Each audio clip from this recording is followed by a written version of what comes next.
How are you? Hi, John. I'm doing good. What are you wearing a mask for, John? Well, it's this one of those years, Like I thought, this is a great way to kick off our Corona interview.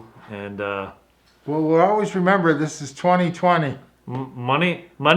2020. You need some money. Yes, yes, yes, yes, yes. Okay, that's great. Okay, let's take these off. Okay, all right. All right, all right. So, Chris, let's let's get down to it. I wanted to take a moment and interview you because you've been in the industry for a number of years, and there's a lot of insights and wisdom that we want to glean from you. And so we have a list of questions. We'll see where we get tonight, but I'm excited to hear all about your journey in photography. So we'll get right to it. How and when did you get started in photography? Tell us about that.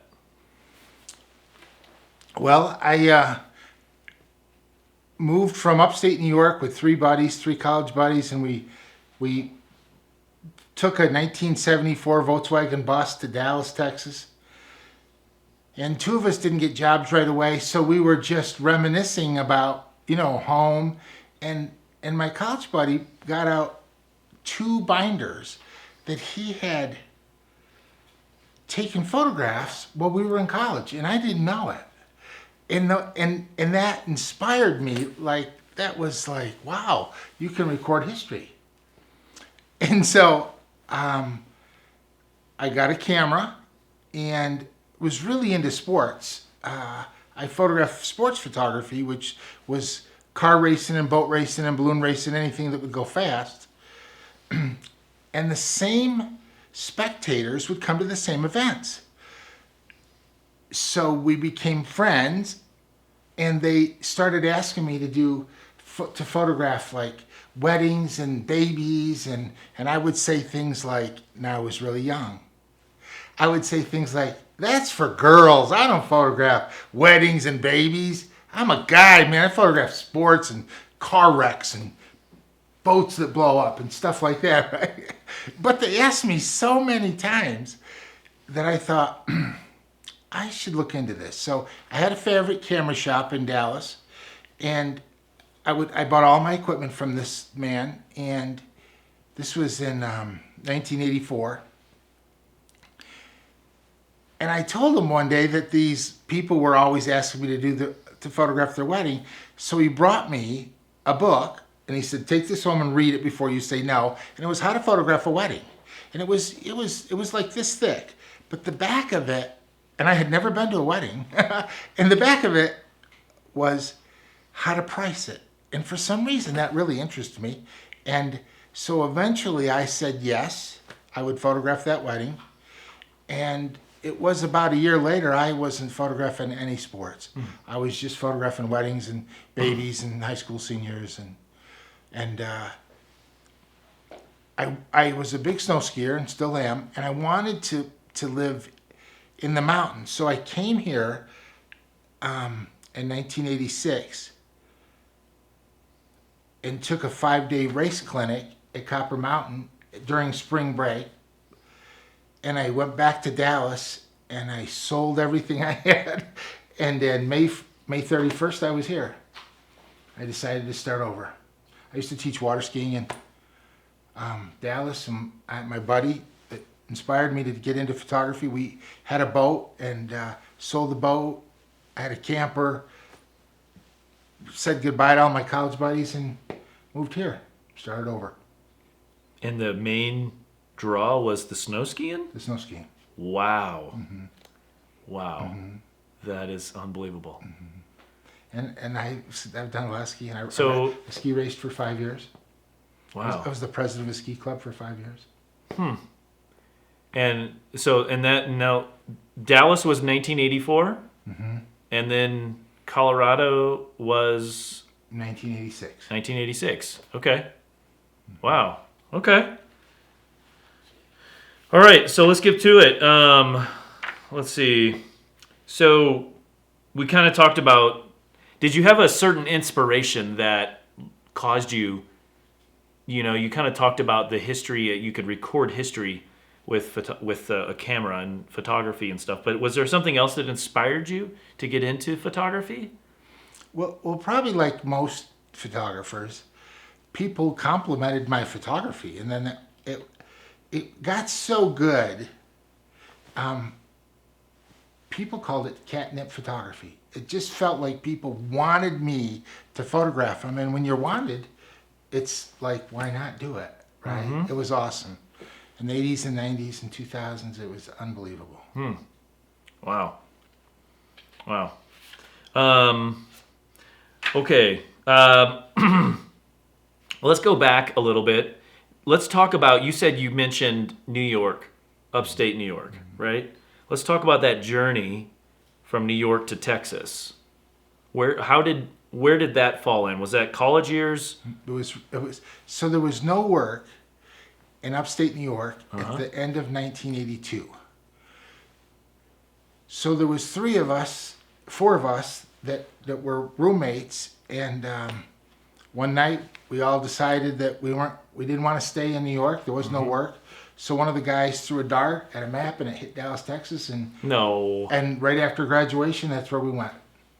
We went right to Dallas in a 1974 Volkswagen bus. Are you kidding? I'm not kidding. And we drove. We got through the first day, and we got as far as to Virginia, and the engine blew up. So here we are, 4 college kids.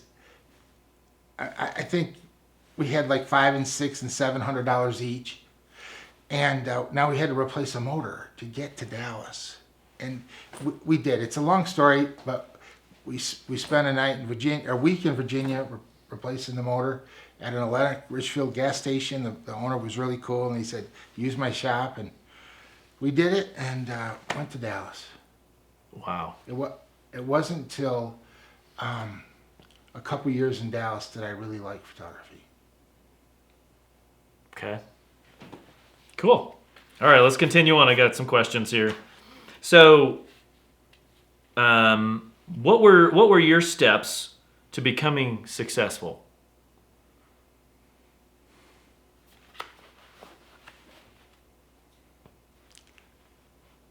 You don't really.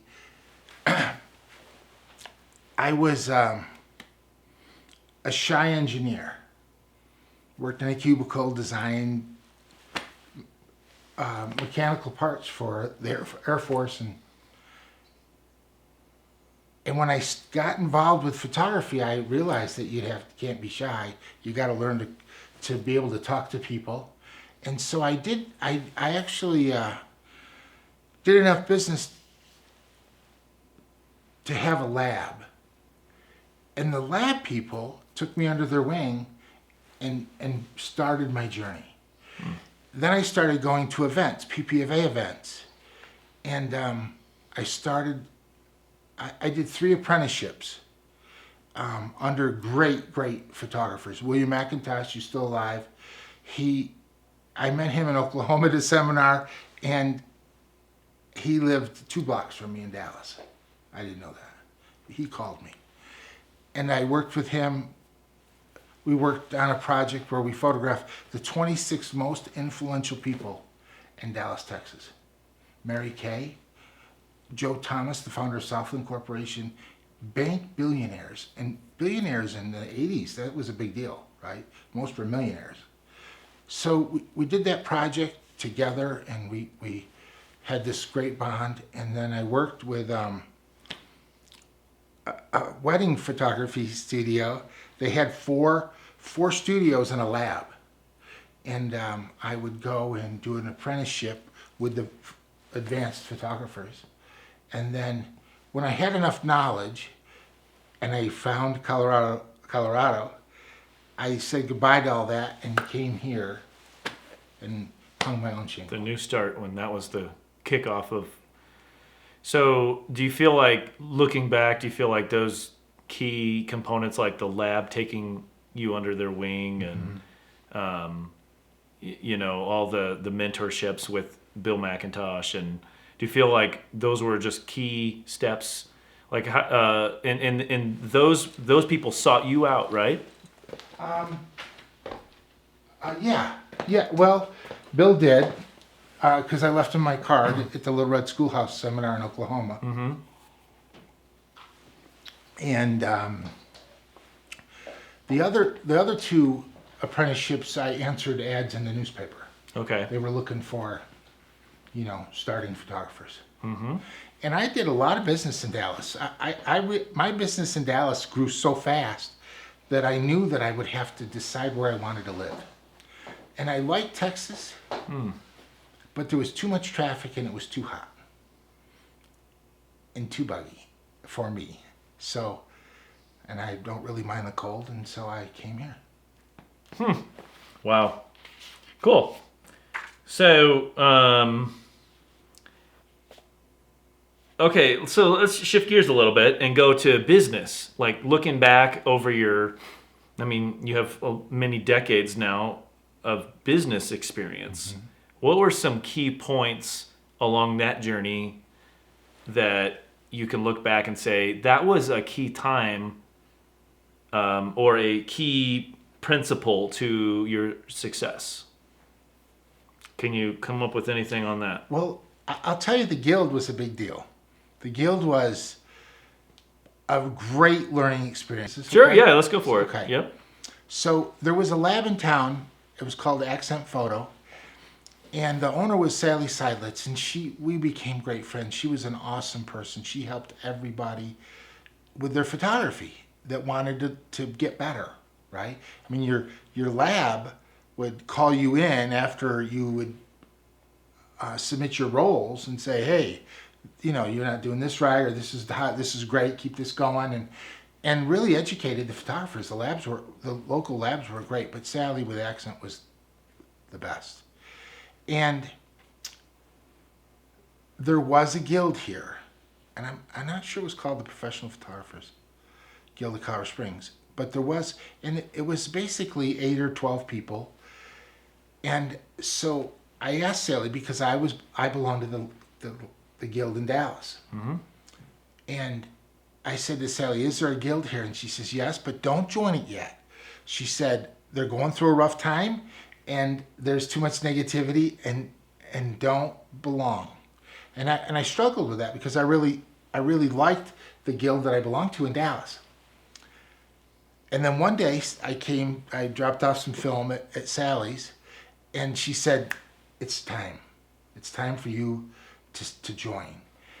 So there was a new photographer in town. Her name was Kay Smith, and she had a beautiful studio in Monument.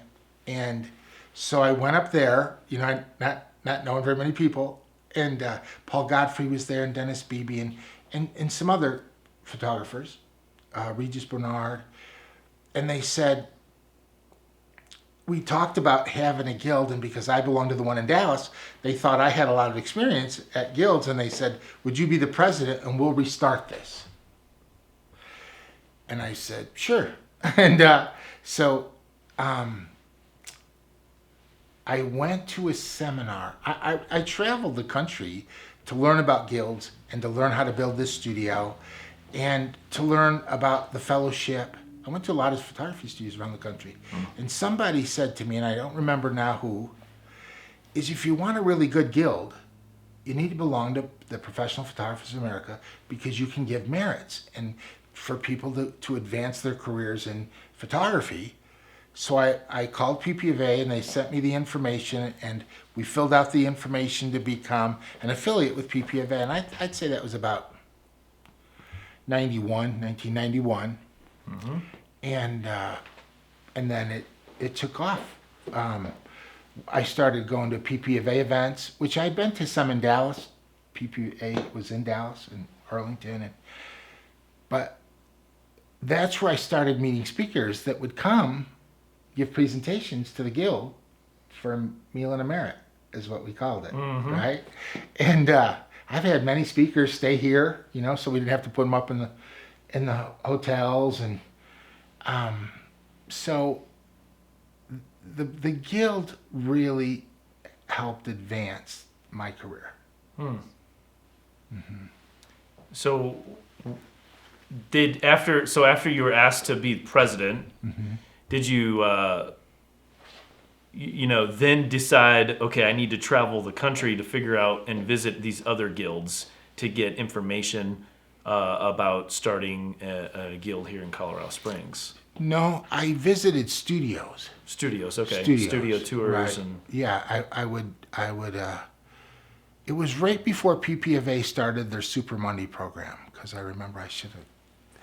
Anyways, I would go to their studios, and they were very open, and they'd say, "Come and let's talk." And I remember talking to a couple of photography studios in Texas, in Washington State, about their award system for their guild, that kind of stuff. Mm-hmm. You know, how they gave merits within the organization, and so that's how I designed the our first merit program.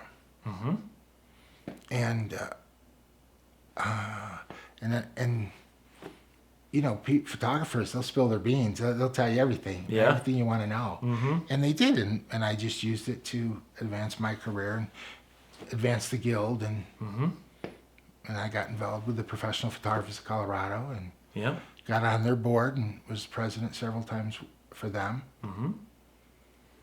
So that was a key. That's one. Yeah, okay. That's a key component, Uh-huh. right, of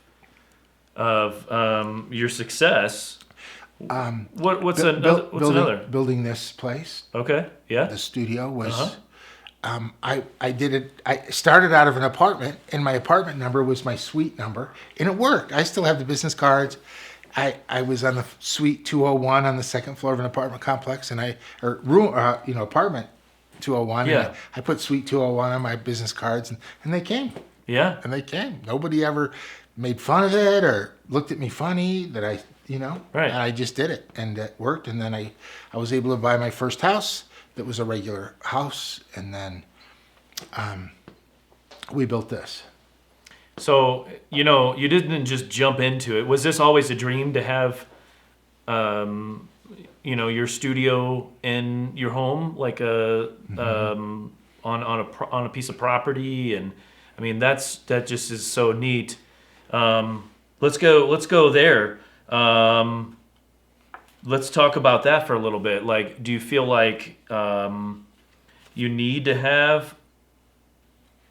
What would you give new photographers? Like, what would you recommend them doing? Would you say they don't need to start off with a full scale studio? Can they just operate out of their home, or do you feel like in today's market that they need to have buy a building or have a home office or no office at all, or a co-op studio? Like, any direction on that? Well, I would do as much as you can afford. Don't go into hock too deep to advance your photography career. Don't go into debt, because you don't know if you'll ever get out of debt. But Smart advice. Like in my apartment, I hid the backgrounds behind the couch, and I moved the kitchen table to set the tripod up. And like I said, I did government contract headshots. 30 of them one time. Mm-hmm. Not one person looked at me funny. I was doing it out of my apartment. And then I did a lot of sports stuff for magazines out of my apartment. Nobody ever said anything. Then I started booking weddings. And I'm going to be honest with you. This is the craziest thing. So how do you book your first wedding? I'd never done a wedding. I'd never even been to a wedding. I bought a magazine, Modern Bride, and I cut the pictures out, and I put it in a denim 3-ring binder with the acetate that would pull open, and put the photographs in. I probably did 10 weddings. I booked 10 weddings with that before I had enough pictures to create my own album. Yeah. Oh yeah, for Wow. sure. Yeah. To back up a minute, in Dallas, that roommate I keep talking about, Bruce, when he moved out to come to Denver, when I still lived in Dallas, And I used his bathroom, and I made a dark room, and I put an ad, because I went to, across the street was a junior college. Bill McIntosh lived 2 blocks that way, and the junior college was this way. So I went back to school, and I thought, I should take a photography class. So I signed up, and I learned how to develop the film and make the prints. So I built a dark room in his bathroom. I put an ad in Thrifty Nickel. If you have old negatives in your attic and you'd like to see them, I'll make you a contact sheet for $3. I made $2,000 the first month.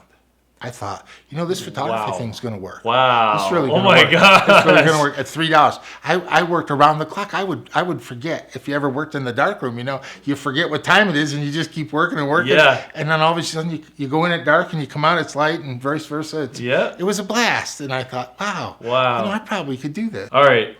So that's great, Chris. So you were making money in the dark room day in and day out, $2,000 in your first month. Like, you must have been on just cloud nine, gosh, put an ad in the Thrifty Nickel. That is amazing. It worked. It was a lot of fun. I was working with Bill McIntosh at the time. He would call me, and I would load his van with his equipment. I would drive his Suburban to events. He taught me a lot of psychology of how to work with rich people. Is really, his photography was way over my head, but the psychology is what I got most from him. I mean, Bill, for a portrait of one person, would use 6, 7, or 8 lights. Yeah, it was unbelievable. It was so cool, and to watch that. But how to deal with very, very, very rich people was interesting. So you would sit back and watch him? No. I would go in, and he would tell me in the beginning where to set up all the lights. He used a light called a multi-blitz. It was a German-made lighting system, and it had barn doors and little umbrellas and little soft boxes and little snoots to light little parts of whatever he was lighting. Not big lights like this. And that was interesting. But as soon as the client came in, I was out. He did not want me in the room. And so when it would be over, and didn't take long because he'd only use 1 or 2 rolls of 120 film, we'd be out. And he really only was looking for one pose, right? So he didn't move the client around or anything. And then I would tear it down and load it up, and we would go to Mizell, which was a big lab in Dallas, and drop off the film and go to a French restaurant for lunch, and then we'd go back and pick it up, and he'd have the film exposed and not cut. So it was just a roll, and he'd go through and pick out his favorite one and mark it up. You dodge and burn and dodge and burn and dodge and burn, and the custom printer would take it, and a couple days later he'd have a 24 by 30, 30 by 40, 5 by 7 feet print made, and he'd go to the client and say, this is the one you're buying. I mean, they didn't look through any proofs. He just would print it, custom make it, and take it to him. Wow. Yeah. He would photograph. He didn't do very many weddings. He was, past the wedding part, but he would photograph a wedding, print 58 by 10s, put an album, delivered to the bride. Be done. She didn't pick them. He did. Yeah. Wow. All right. Anyway, so that gave me a lot of confidence to be able to deal with people. When you're 24 and you grew up in the backwoods of New York, you have to have some confidence come from somewhere. So he gave me a lot of confidence. A major part, I would have to say, is I married a woman. Her name was Janet Burlingame, and we were married 20 years. And she was really business driven. I want to give her credit. I can't leave that part out. She really ran. We had as many as 8 employees at once. In the peak of the whole situation, And she really was the business person behind making it all happen. Mm-hmm. And she still works for me today, even though we're not married. And she was kept things organized and make sure every system worked and everything was going through the studio right. And so that was very, very important element. So her role really allowed you to expand your business, Right. And have the employees. And in all my talks about photography and being a photography studio owner, I always talk about the second person. One person's one person, but two people is 3, 4, or 5 people. You really need somebody to answer the phone, 8 to 5, Monday through Friday. Somebody has to be there. That will skyrocket your business. Because people don't leave messages. Right. And they'll hang up That's and go to the next number. That's a great tip. Right. It's unbelievable how great that works.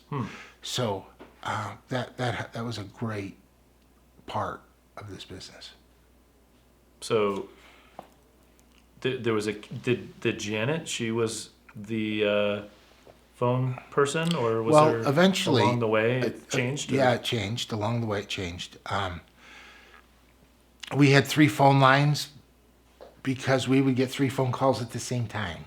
So whoever was here grabbed that phone, and they were all trained. They were all professionally trained on how to answer the phone, right? One of my mentors, and he's still my mentor, is Charles Lewis, and he explains that you can have a BYOC sale. Bring your own camera. The camera don't mean jack if you don't answer that phone correctly. And so we had telecharts that all the employees would answer the phone and ask the same questions so that I knew how to finish the phone call, right? How to book. They would book the appointment, but I would talk to them about. I wanted them to know that they were coming here to buy a large wall portrait. They weren't coming here for wallets. My concept with my employees all the time is I'll give them the wallets. You can have as many wallets as you want. Just buy the wall portrait. That was my goal always in my career. Is to buy to Sell make the wall sure. portrait. Yes. Okay. So when did you see your business really ramp up? Was it, you said 2 people is more like three or 4 people. Right. Really? I mean, was that kind of the turning point? Or was it that you expanded and your name was more well known here in town? Or what was some of those parts? So when Janet came to work for me, we weren't married yet. She said, "You go out and get the business, and I'll answer the phone." And a year later, we were looking to build the house that we were in over here to make it bigger. We had a builder come in and do the drawings, and we were going to make it bigger. And then the builder looked at me and he said, "You're going to outbuild for this neighborhood. Why don't you build a brand new place?" So I had a friend that was a realtor, and we went to lunch, and he said, "Hey, there's a lot available." And I had the plans in my head for this. And he said, "There's a lot available. It's in the county. There'll be less restrictions." I'd already tried to do it in the city, and the city said no. And so he came over and he showed us the land. We said, "Let's do it." And it went Built from it there. totally from custom, from scratch. Every wall. There's 2 filing cabinets in that room. That door was designed around those cabinets. The heat ducts are put where we wanted them, not where the builder wanted to put them. Because they put them in the middle of the wall where you put the couch, right? Right. The subcontractors were like, "Wow, this is a commercial building," because of the amount of the light switches and the wirings and the ceilings and how high it was. And I couldn't even hardly find a builder that would give me 10-foot ceilings till I found one. And then, anyways, there's a long story behind that. And Yeah, everything is custom. What was the point though that said, "Hey, we're ready to move out of the apartment"? What was that push and shove to get you out to the next part? So I went from the apartment because I was too busy in the apartment. Too busy. Too busy. Okay, so too much business Too was much going business. in and out. In and out. And I was for sure they were going to kick me out. Right. I was so for sure they were going to, but they didn't.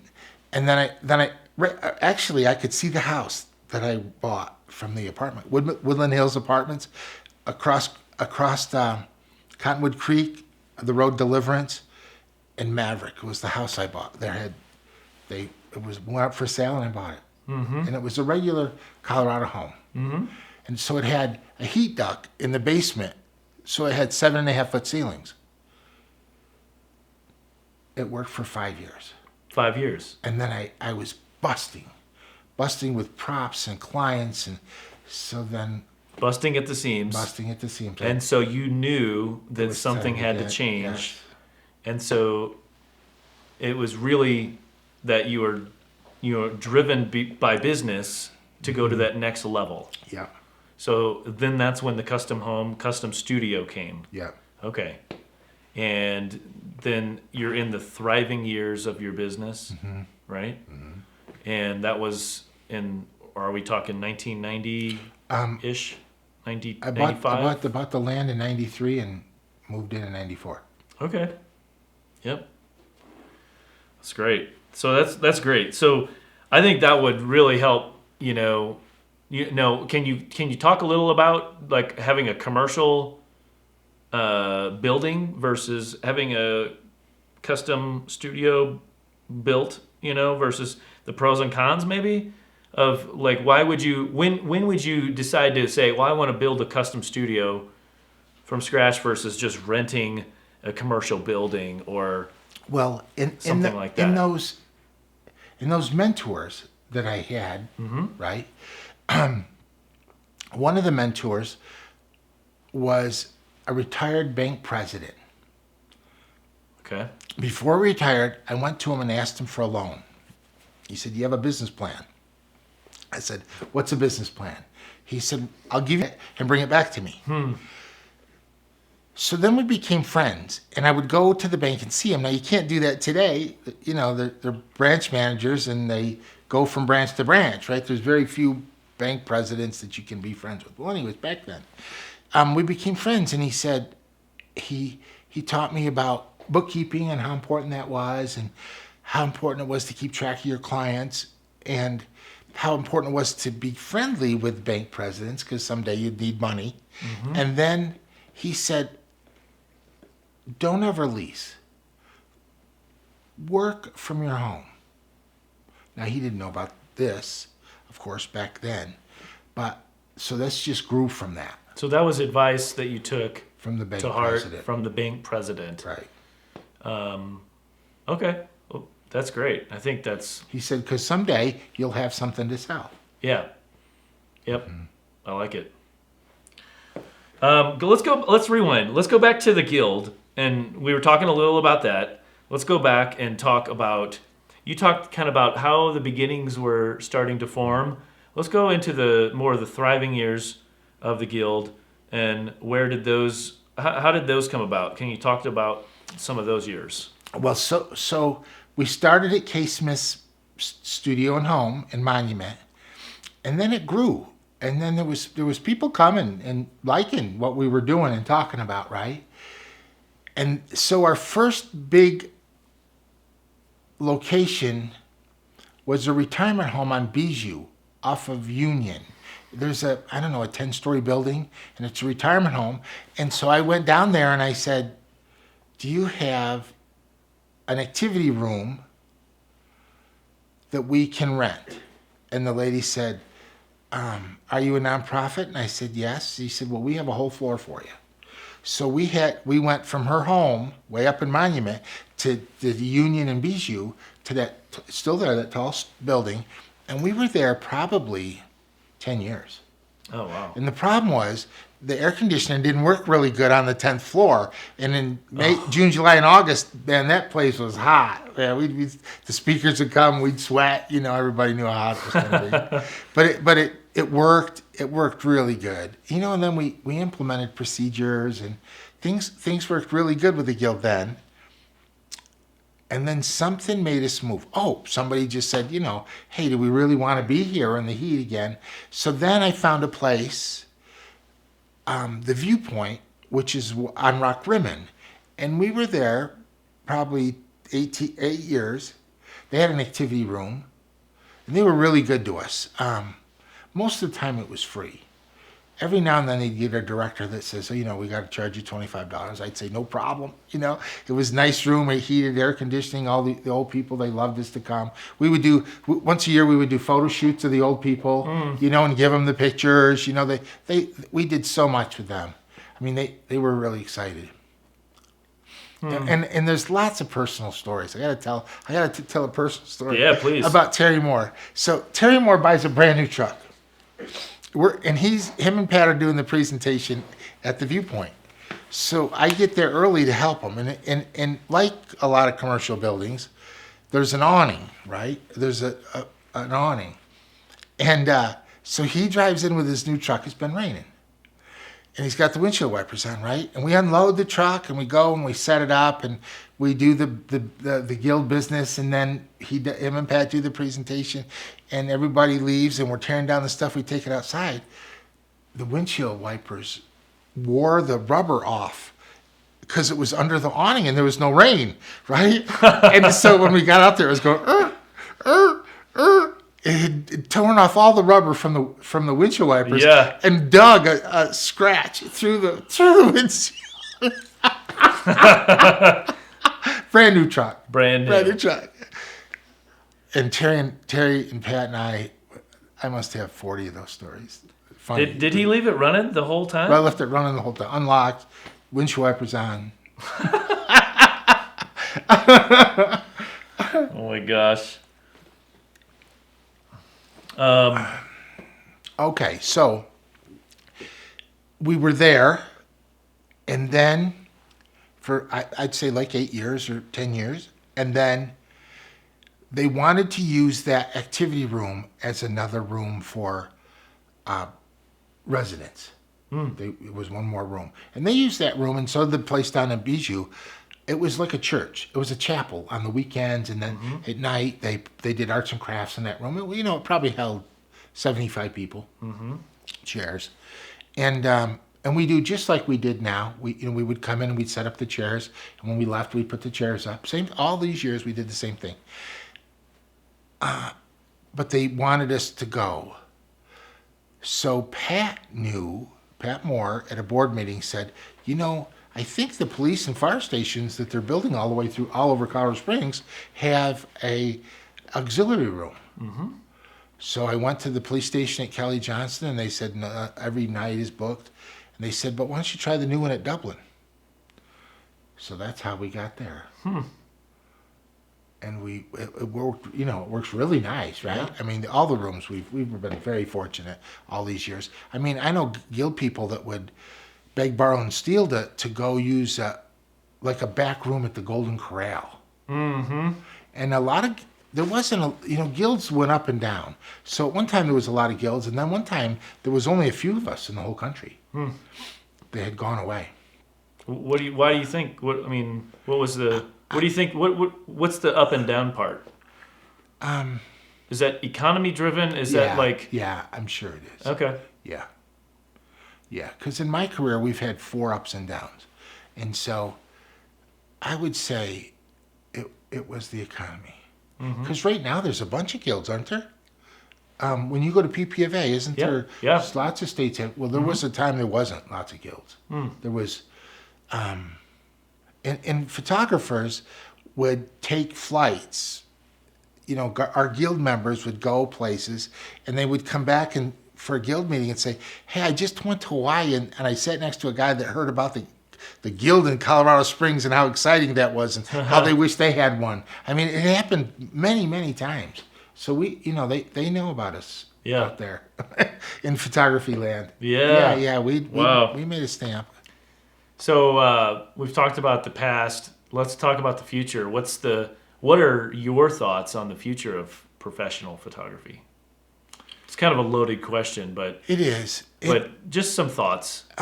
Well, I relate it to several things. We live in a high-tech city. Mm-hmm. When I moved here, it was a coupon city. Colorado Springs and Phoenix, Arizona were the two biggest coupon cities in the nation. No, unpack that. Define coupon city. Well, you Just couldn't budget. sell anything if you didn't have a coupon. Yeah. 10% off, 20% off, 30% off. That kind of went away. But what I see is when digital photography came in, that we live in a high-tech city. So we compete with the moms and dads that like photography. Some photographers around the country don't have that issue, but we do. We live a very high IQ town. We have all the military bases and all the things that go with it, the colleges, and so we fight that. Obviously, I don't have 8 employees anymore, so the phone doesn't ring as much as it used to. Maybe not your specific future of photography, but in general, on the broader brush stroke of photography across the land. What do you see the future being? Like, do you see the portrait studio remaining the same or evolving with the times, or do you see it fading away into the background? And I think if you keep your expenses low and you market a lot and you stay good to your clients, you can make a living in photography. I don't see it being like it was in the past. I mean, for many years, I would do 400 high school seniors, 55 major weddings, 80 family portraits, 60 babies, 25 business portraits in a year, every year.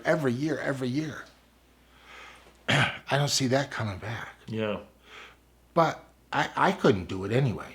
I mean, I've come to the realization that God took that from me because that was going to kill me. I mean, I did it till I was 50. And then it was like, that's probably going to kill you.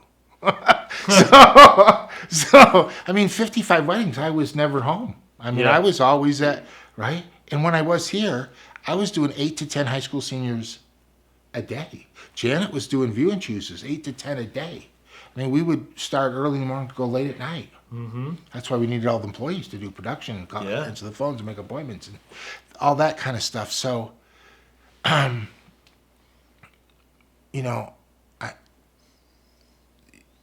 world, it's changed. Not just for photography, but for everything. But I think if you keep your bills low, be good to your clients, market, you can make a living in photography. that's great.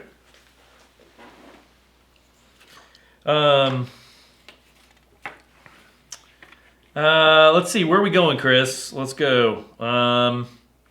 Let's talk a little more about that. Let's talk about, do you have any opinions on growing your business or hiring other photographers to grow your business? If I could, I certainly would. Photographers you can get working for you, the more money you can make. Yeah. Right? So that's manufacturing. It's hard because it's a creative thing, right? It's not making printed circuit boards. It's creative. So you have to really fine tune your photographers to do your style. Right. Right? You just can't give them the freedom to go do whatever because you don't know what you're going to get. Right? So there's a lot of education that goes into that. Were you always the principal photographer in your business? Yeah. And then you had other people helping out in the back end and production and things like that? Was there other photographers yeah. that you would hire out to do? Tom Sluter and I, Ken Couts, Russ Johnson, Colleen did some jobs for me.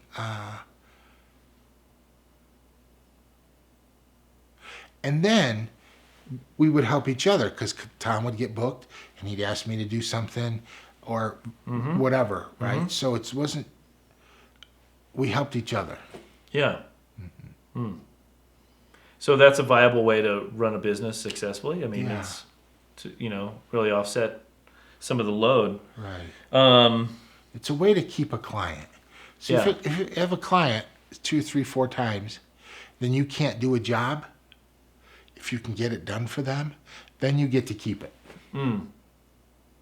Right. It might not be the same, but it's done and you get to keep that client.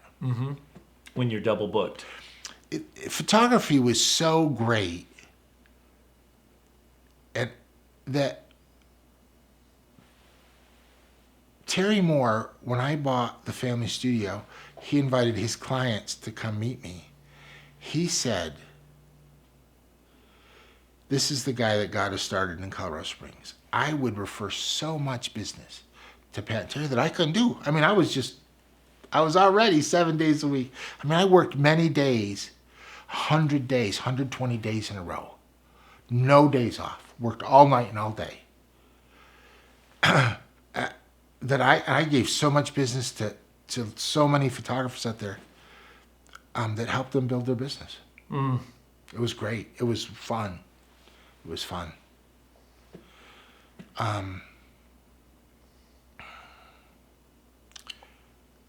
Digital photography. So let me tell you about that. About the digital photography thing?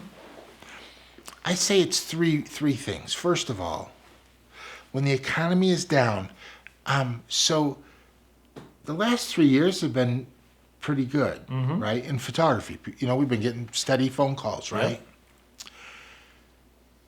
So the way I understand it is when the economy is down or the consumer confidence is down, it doesn't have to be the economy, it can just be what the media is telling us on the television, right?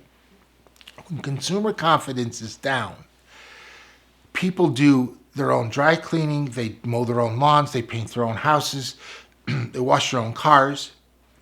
But when consumer confidence is up, people pay to have those services. That's why photography it's a little bit higher now. I mean, people are calling. I would have done this by myself, but I just got a bonus at work. I want to pay to have it done. Yeah. Right. So that's a good thing. 2 is we live in that high-tech town. Colorado Springs is a high-tech city. So people are interested in digital photography that we didn't used to have, right? And 3, I'm just going to say it. Every generation accepts less quality. What I accepted, my dad would have never accepted, and what he accepted, his dad would have never accepted. So the younger generations say, they get their phone out and they say, "Isn't that a good picture?" I said, "That's not a picture. That's an image on the back of a phone. You want to? There's a portrait right there. You don't know how good that is by looking at that. Print it, and then we'll see how good it is." Right. So, they don't care about prints, right? They want it all on their phone until they lose their phone, right? So, those are the 3 factors that I understand why photography isn't what it used to be. Yep. So let's move forward. Let's go to this question. Knowing what you know today, what would you choose today as a place to operate your business? Do you have any thoughts on, looking back, would you say this is the best situation, or is it sort of like going back to what the bank manager told you, or? Yeah, I would do the same concept again. Yeah. Yeah, I would. hindsight's always 2020. So that's kind of like, what would you change? Would you change anything, or did you feel like? Well, I knew when I built it wrong. And I knew that, but I built as much as I could build. Right? Really, the concept is to build this building with another building on that one side and another building on that side, and you rent those two and they pay for this one. If I was to do it again, that's what I would do. Yeah. Right? So that's a better concept. And I would Dallas, the people, I don't know if they made more money, but they spent it. They spent it. They never asked about a price. They just said, I want those 8x10s and those wall portraits. But here, they ask. They ask, yeah. Right? So, but I wouldn't move back to Dallas. I love Colorado Springs. This is a beautiful, God-given place to live. So, I'm going to do it right here. Yeah. Yeah. So, Metropolitan cities spend more money. How about that? That's how I'll say it, right? Yeah, and Dallas is a lot larger. Right. Right. So there's different populations of people there and whatnot. Right. Oil. What advice would you give to somebody starting out today? If there's a new photographer starting out today, if you're the mentor, Chris, what advice would you give to that new photographer that someone gave you, so many years ago? I would go get all the education you could get. The Guild, the Professional Photographers of Colorado, you go to PPFA. Ask to watch people. Say, can I carry your bags and watch you? For 2 years, I did everything I could do to be with Bill McIntosh. Everything. And I learned a lot because I learned photography at a really high level that I wouldn't have learned if I had met him. I would say, don't be an equipment junkie till you can afford it. Right? Buy the amount of equipment you need just to get by. Yeah. Don't buy it if you can't afford it. Don't buy it. It's unbelievable that the mind will fix any problem that it has. So the story was, what's a business plan? And on that business plan, I wanted a computer, right? They had just come out, right? People were buying computers. I wanted a new lens. And 3 months later, I had it anyway. In the process of learning how to make a business plan, I got it anyway. I didn't have to borrow that money. So your mind will get it. Don't get too far in debt. Right? So not too far in debt. Watch people. Watch Learn. other photographers. Watch and learn. Watch and learn. Listen. Continue your education. Continue education. Right. PPA. Right. Guild. Right. Local, state. All that. It's seasonal. Seasonal. Right? The photography is a seasonal business. So from June 1st to December, you're going to make most of your money. So don't spend it all, because in February you're going to have bills, right? You got to have money to pay those bills in the lean months. Great tip. Great tip. And how long did it take you to learn all those? Those, those are wise things, that most people don't learn. They learn those along the way, but well, I like I said, I've paid an enormous amount of money to have mentors. Right? I mean, yep. I've paid Charles Lewis for 25 years. Wow. Every month for 25 years. Charles Lewis has been to my studio twice. We've done one-on-one consultations a half a dozen times. And so he's still a mentor. Still a mentor. So always have a mentor in your photography career. Well, if you want to go farther, right? You know, it's your attitude, not your aptitude, that'll help you reach your altitude. Your attitude. So if you come in with an attitude that I know everything and I don't need any help, you're going to limit yourself. You're going to hit a brick wall right away. But if you come in open arms and say, listen, I need help, what, just talk to me. Like we're doing right now, just talk to me. You can learn things. Yeah. Right? That's what will take you higher. So be open-minded, learn, listen. Yeah. Don't have an attitude. Right. Oh. Right. Yeah, you're continually learning. Right. You have that love of learning throughout your career. Would you have any advice, Chris, on working with family members? Say, like you mentioned, you and your wife, Janet, worked the business, and two people is more like having 3 or 4 people. Right. But employing family members, would you have any certain advice with that, or I talked to you about mentors. Yeah. Let's add a few psychiatrists in there. Okay. When you work with the same person and live in the same building for that many years, you need to talk to somebody. Yep. We went to several counselors over the years, and matter of fact, one counselor actually said to me, I should be on Phil Donahue. Oh gosh. He said because there's nobody in his career that ever worked and lived with the same person that long. Wow. So I told you that because you asked me about employing family members. Employing family. Well, honesty is probably big with a family member, right? You're probably going to get more honesty out of a family member. You're going to get more of this with a family member, right? Yeah. Which is probably good, right?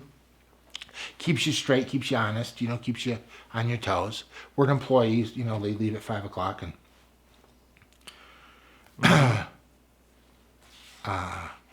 I think it's good to have employees because you don't always need that battle, Yeah.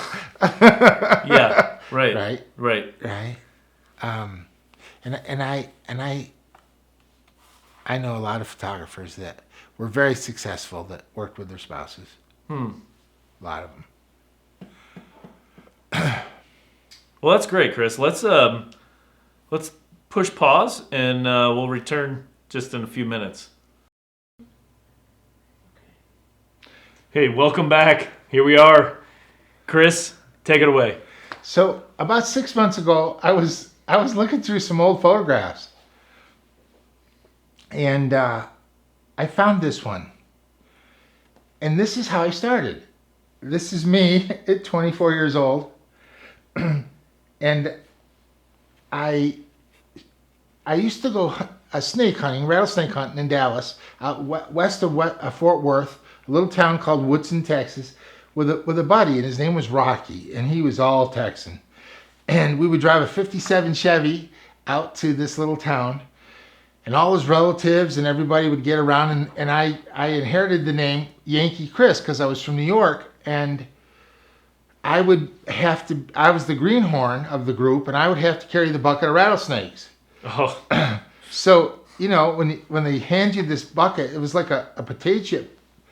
Potato chips used to come in buckets. It was like a 3-gallon bucket, and the lid didn't latch, and it was cardboard. And we would go out rattlesnake hunting, and rattlesnake hunting is the stuff that comes out of pump jacks is called drips, not oil, it's drip. And the snakes don't like the drip. And so we would climb over barbed wire fences and walk for miles out into the woods, out into the fields really, and look for little caves under the rocks. And they would shine mirrors, and you'd get on your belly and you'd look, and there'd be a whole den of rattlesnakes. My gosh. And then they would take a fertilizer can full of drip, and they'd pump it into the thing, and they'd all come out. all the rattlesnakes would come out. It would wake them up because they were reptiles and they'd be kind of sleepy in the winter. It's hot in West Texas, 70, 80 degrees. They're still sleeping, but the drip would wake them up and they would come out and they would catch them and put them in this bucket. And I would carry the bucket all day till I couldn't carry the bucket anymore with two hands because there was no latch on the cover. Right. Anyways, Wow. that's a rattlesnake. Well, that's my buddy. Well, we're coming home and we go by this professional go-kart track. It had stands and a bleacher and a time clock. It was for go-karts of every age. There was semi-trucks that had children in leather outfits, 7, 8, 9, 10-year-old children that would race these go-karts, high end. And so I went to the owner. I found the owner, and I said to him, do you have a photographer that works for you on the track? He says, no. Are you one? I said, yeah. He says, you got the job. Just like that. It was that easy. Wow. Well, I had photographs from other events, so I went and printed them. And I would photograph Friday night and I started an account with a 1-hour lab, 35 millimeter, and the next morning I'd pick them up and take them out and put them on a table and sell them. Mm-hmm. And then I would do it Saturday, and the lab would open for me Sunday, so I could get my print Sunday morning and go back out and sell them Sunday. So this worked really well. This is really how it started. Waldron's photography. Actually, it was Shots by Chris. It was Shots by Chris because I had just been at a race camp at Copper Mountain, and the photographer at Copper Mountain was Shots by Scott. So I took the name Shots by Chris, and I started my photography business. And then when I left the sports world to the people photography, I named it Photographs by Christopher. And then when I moved here, I named it Waldron's Photography. And then when I bought the family studio, I changed it to Waldron's Family Studio. They had such a good name that I wanted to keep it. That's that evolution. Wow. So this is you. And this is me. All right, everybody, this is me. See, can you tell? This is me. That's me with hair. How's that? Not very many people have ever seen me with hair. So this is the display, the go-karts. You're taking pictures, and this is like how you're displaying your work, and you're selling it out of the van. And you decided to do a self-timer. No, I had a friend there, and she took my picture. Ah, nice. It was hidden. It was hidden for many years. But because it was a photograph taken with film, I still have it. See, if this was taken with a digital photograph in 1984, it would be on an 8-track today. Because that's all we had was 8-tracks. So film is forever. Prince. Yep. Wow, the Mary Miller. There it is. In all its glory. Perfect. Well, that's a cool story, Chris. So we got to ask, did you ever get bit by the snake? No. No. Okay. Did you ever pick him up? Oh yeah. I have pictures of me holding rattlesnakes. Oh my gosh. Oh yeah. Mm-hmm. Wow. Were they alive? Yeah. Oh yeah. Okay. Yeah, What did they do? What did they do with them? Not too far from Woodson, Texas, was where the big rattlesnake roundup is in a town in West Texas. It's like the field days, right? Just for rattlesnakes. Mm-hmm. And it's famous. You would know if you were into rattlesnakes. You would know about this town. Well, anyways, the rattlesnake is totally used, right? The skin is used for boots and belts, and the venom is used for anti-venom to keep you alive if you're bitten by one. And the meat is good. The meat's tasty. And I've had lots of rattlesnake, so it's all usable. The rattles are used for decorative things and Indian things, so it's a really good thing to catch. They make lots of them. There's lots of rattlesnakes. You don't have to worry about them running out of rattlesnakes. Oh, that's so cool. So let's go back to your photography journey. Okay. And I want to know a little bit more about business stuff. Okay. So would you say that being a part of a networking group like Rotary or Chamber of Commerce, BNI. Would you say that's an integral part of success in photography, or was it in the past, and would it be in today's world, or what are your thoughts on that? Well, we could have a whole meeting on this. I teach marketing to lots of business people. I haven't patented this, but I've thought about it several times. Here's a concept that'll help all photographers and all business people. If you can imagine the wagon wheel, right? And the spokes of the wagon wheel. And the more spokes to the wheel, the stronger the wheel, right? So in marketing for a business, photography business or any business, the more spokes you have, the more money you're going to make, the stronger your business is going to be. So what's a spoke? A spoke is your business card. Your spoke is your website. A spoke is a leads group, right? A spoke is your family. A spoke is your church. So the more spokes you can get, I mean, you can actually draw this on a piece. I do. I draw it on a piece of paper, and then I label the spokes. And you could do it every month. Did I get a new spoke? What can I do to get a new spoke? Who do I have to talk to? What group do I need to join? And build that wagon wheel of all your marketing. I charge for that. It goes more in depth, but that goes to that question: is a networking group? Yeah. I've been in a networking group since 1988, and I've been in 4 of them total since 1988. And there's good ones and bad ones. Not bad ones, but I'd say you want to go to a networking group where the people have money, right? The other businesses have money. They're a little more established than a group that's a bunch of brand new businesses, because, they don't usually have much money when they're brand new business. Your website's a big deal. The website is a big spoke.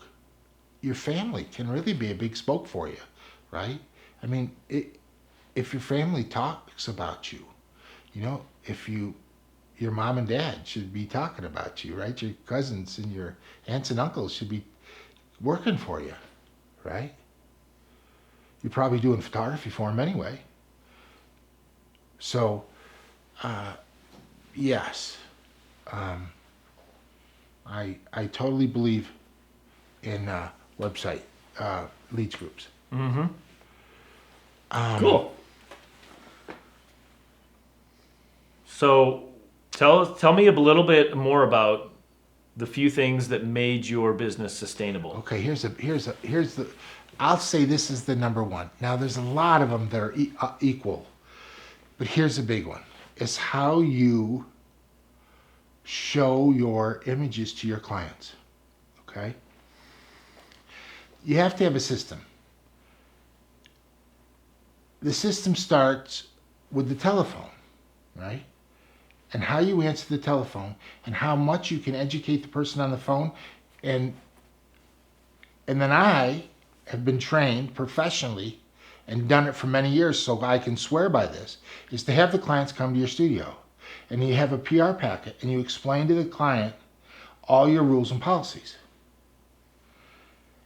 That's where you're going to know there's 2 kinds of people. There's a warm fuzzy and a cold prickly.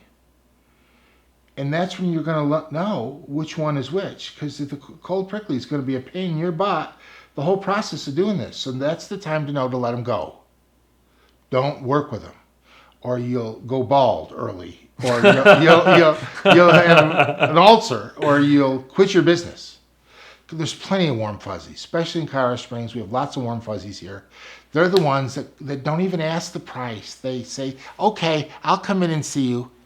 And I explained the 13 secrets to making a beautiful family portrait. And they say, oh, really? Okay, when can I come? So to get them here, explain your policies. Because when they go to the view and choose appointment, the person doing the sales is either going to have a nice experience or a bad experience. So Janet can know just like that if explained all the 17 things to them before they've left. And if they've known, they understood what I explained. I'm here to sell you a wall portrait. You got to know that, right? You want wallets? I'll give you the wallets. I don't care about wallets, man. Yeah, I'll just give them to you. Buy the wall portrait. Because you're gonna undoubtedly enjoy the wall portrait more than anything. The larger you go with it, the more you're going to enjoy it, honestly. And I know that because I've done it for so long. Usually I meet with the mom, and when we go through the prices, the mom's like, oh my God, it costs that much for a picture? And I say, well, this is usually what happens. The husband comes in, we do the family portraits, we yuck it up. He loves it. He hated the process. He hated having to get his hair cut, knowing that they were going to spend, he wasn't going to get his 8th set of golf clubs. He wasn't going to get the new boat this year, that he was going to get something more valuable, something he was never going to throw away. He was going to get this wall portrait, but he doesn't know this yet. He's a guy. And he puts up with the wife because the wife says, listen, I don't ever get golf clubs. I want a wall portrait of my family, the people I love the most, that we get out of bed and live our lives for our children. I want something adequate for the wall. I don't care. And she puts her foot down, and I tell her, you got to put your foot down. Because he's not going to voluntarily just jump all over this. Now, in 35 years, people have changed.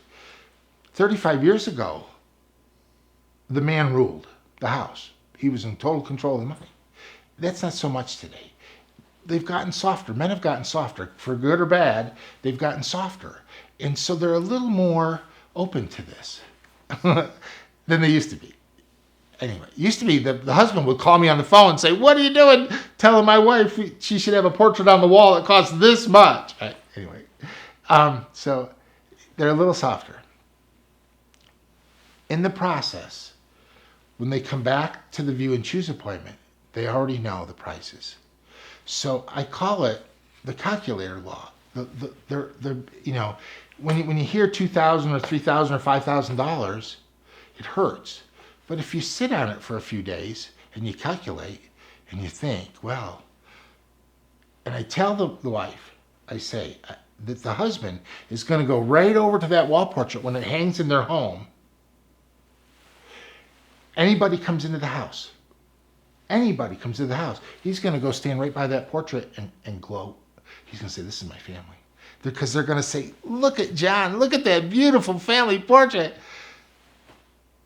And he's going to say, yeah, it is, isn't it? And he's very proud of that family portrait, which he didn't know about because it's not his industry.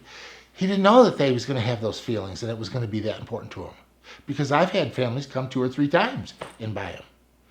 But you got to get, if you can get that here, good or bad, sometimes it's either way.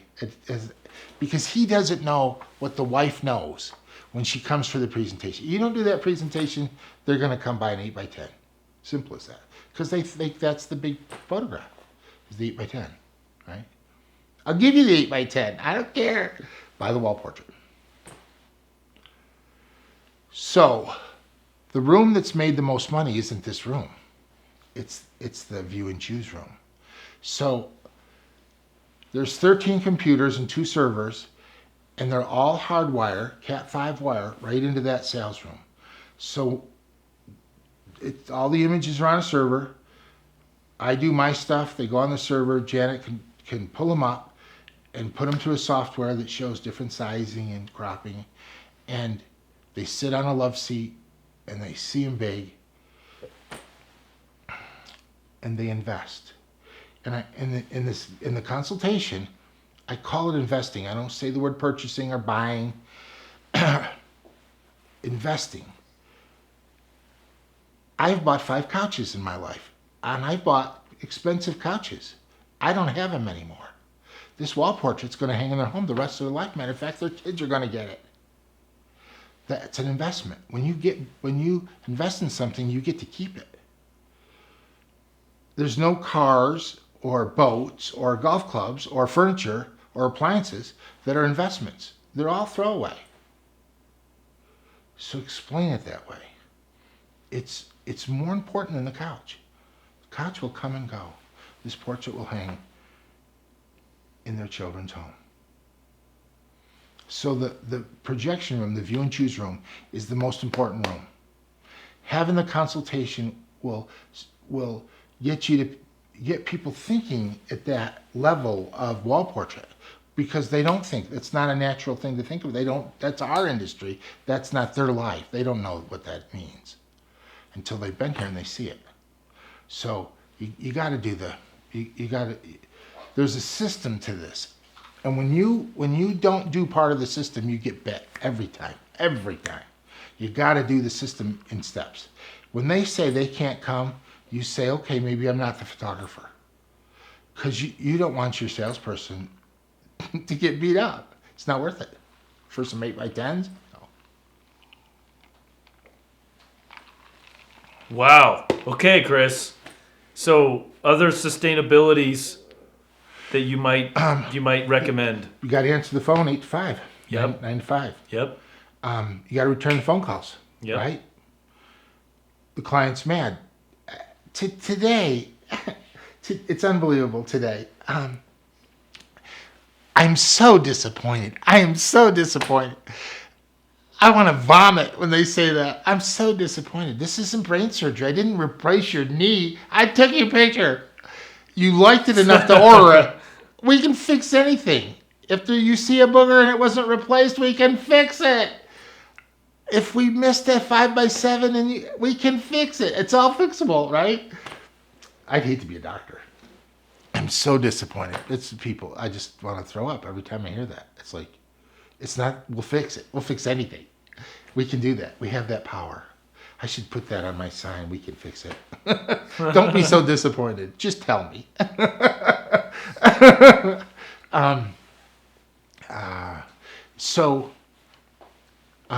I've seen photographers turn their bathroom into a view and choose room. Especially, I mean, this was even before laptops. So you, with a laptop and a video projector, open the shower curtain. You can show on a piece of canvas, maybe a 30x40. You can show a portrait that large. So sit them on the commode, man. Honest, they'll do it. They will do it. And then save that money and build on. Build you can do it in your camera room. You can do it in any room in your house. But do it. Learn that. That's your job as a professional photographer, is to learn to do this right. And that's right. Showing stuff, selling stuff on a computer monitor is a joke. It's a joke. I've seen it. I've done it. I know lots of photographers that have done it. They're not selling wall portraits.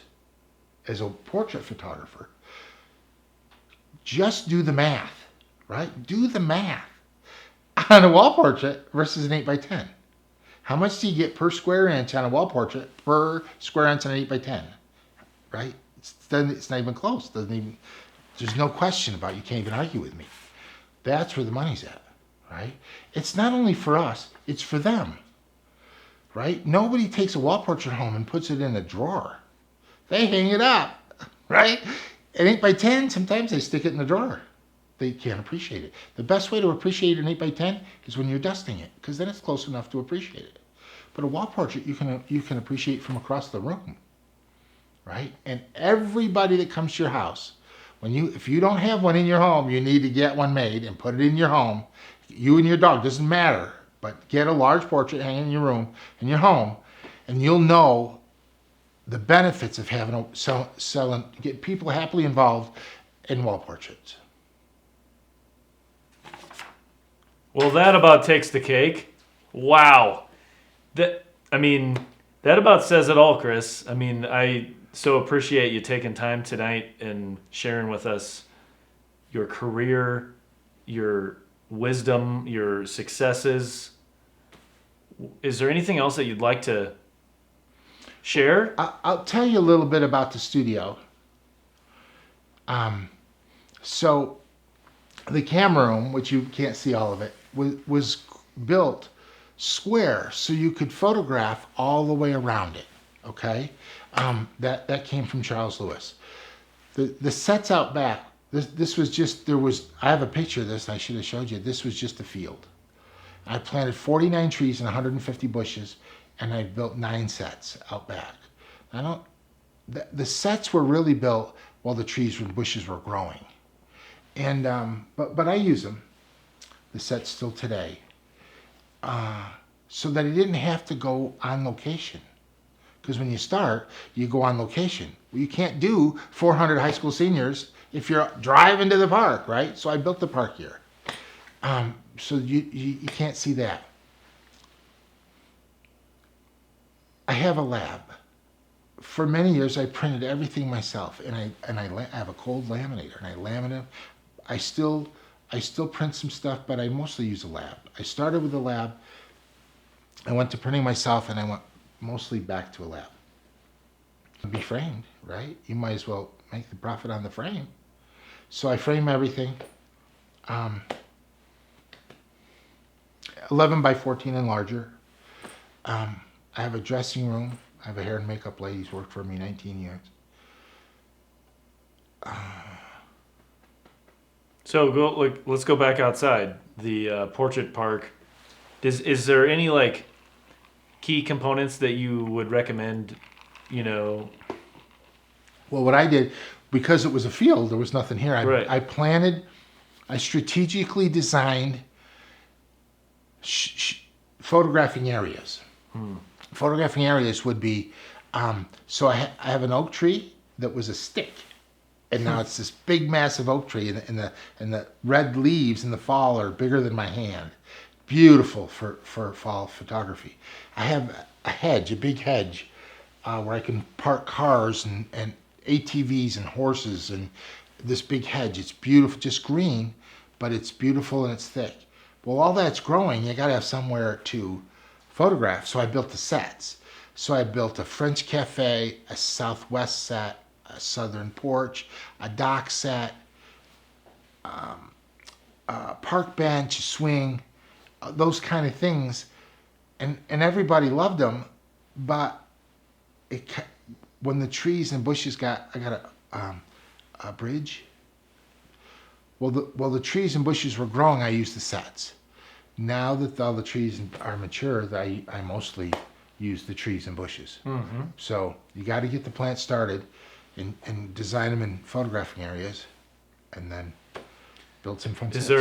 Is there a key like set that is the tried and true classic that has never gone out of style, or that everyone loves, or I have them, most of them. In photographing the elements, the subject, and then the 3 elements, the element in front, the element in back, you can do that with foliage, right? Mm-hmm. So I have a 125-year-old Western wagon, and this is Colorado, right? It's Colorado Springs, and I have hay bales in front of it. Everybody likes that. Even winter, I do winter pictures out there. There's snow on the hay bales and snow on the old wagon. That's a killer. I have a place where girls can sit. It looks like a barn. It's not a barn, it just looks like a barn, right? It's the imagination, right? And there's a beautiful weeping willow tree 30 feet away, and just in the morning light comes through the weeping willow tree. It looks beautiful. Mm-hmm. I have a park bench. The bushes have all come around, so the foreground, the middle ground, and the background, the bushes are just have to trim them back in the right place. The swing, the girls always like the swing. If the boys or the moms put the kids in sailor outfits or fishing, I have a dock set with a lobster trap and fishing nets and big ropes like it would be in a dock at the ocean. That's a killer set. But I built all that, and that all came from a photographer out of Denver.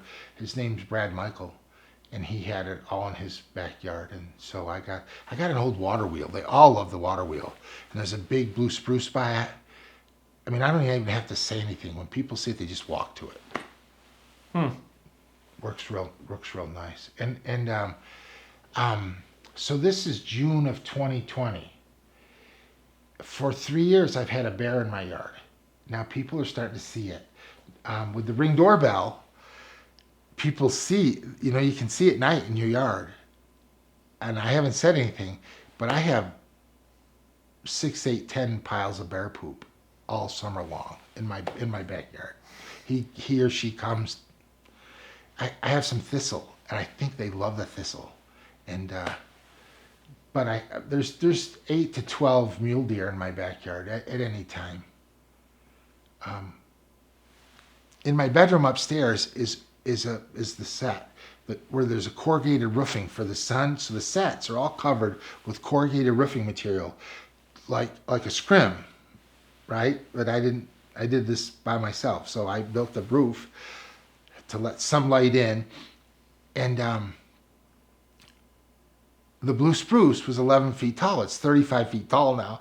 So the raccoons climb up the tree and they go across that corrugated roofing material. And sometimes in the middle of the night, I get out of bed and I'm nose to nose with the raccoons. It's unbelievable. I can hear their fingernails on the corrugated roofing material. It's beautiful. It's just awesome. So yeah, we live right in the middle of the city, but it's this country living here. Foxes live under my tough shed. Mm-hmm. So I built a tough shed. I had it built, and then I made sides of it sets. Okay. So that's outdoors. People, every time I hire a landscaper, they want to cut the tree branches up to 8 feet tall so you can mow under them. And I'm like, don't touch those trees, because I want the tree branches to come low for backgrounds, right? So I'm always arm wrestling with the landscapers. Don't you touch those branches.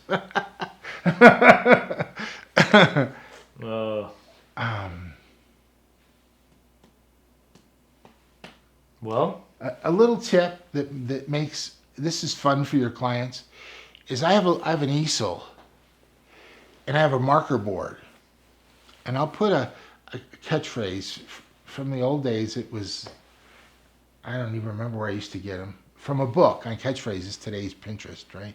You get a catchphrase and you put it on the bottom, and you put welcome.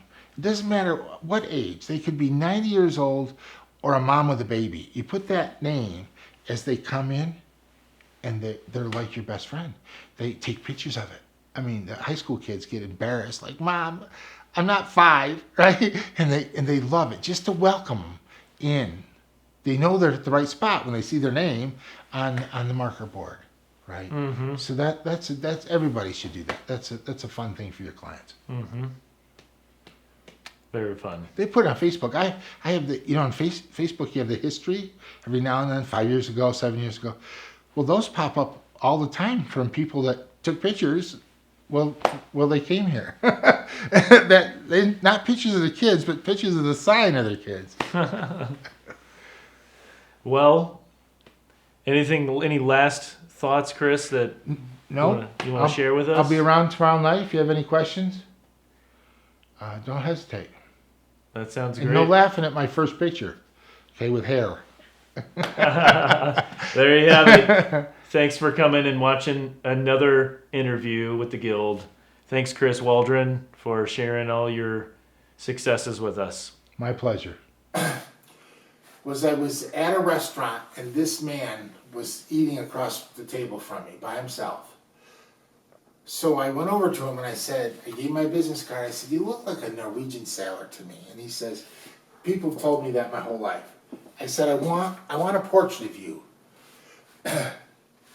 He said, "Okay." He says, "I live out in Peyton. I'm a retired insurance guy." 2 days later, he was here. He came here 2 days later, and he'd gone to Goodwill, and he got the pea coat, the sweater, the pipe, and the hat. He went and bought it. He wanted me to take his picture. So he came here, and I said, "No, it's not enough. I gotta have a prop. I gotta have a ship steering wheel." Now I have a ship steering wheel on my dock set, but it's little. I said, I wanna. Let's think about how we can find a big ship wheel. I said, "No, I only have a month. I got to get this done in a month." he goes home and he builds this shift wheel. Now it doesn't, you can't see the detail, but you see this wood from here to here. You see where it's joined together? It's bent. He bent all that wood. He carved all these places. He put these brass things. He built this wheel, and it's on a big stand. It's got a compass, like an old ship would have a big compass, right? It's a floating compass like this. It weighed 200 pounds. So he brings it to me, and we open the French doors, and it fits through this door. And so I take this portrait in my studio, and he says, there should be Jesus in this picture. So we put Jesus in the picture, and we put the clouds, and then we made the ocean and made the boat.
Find that right now.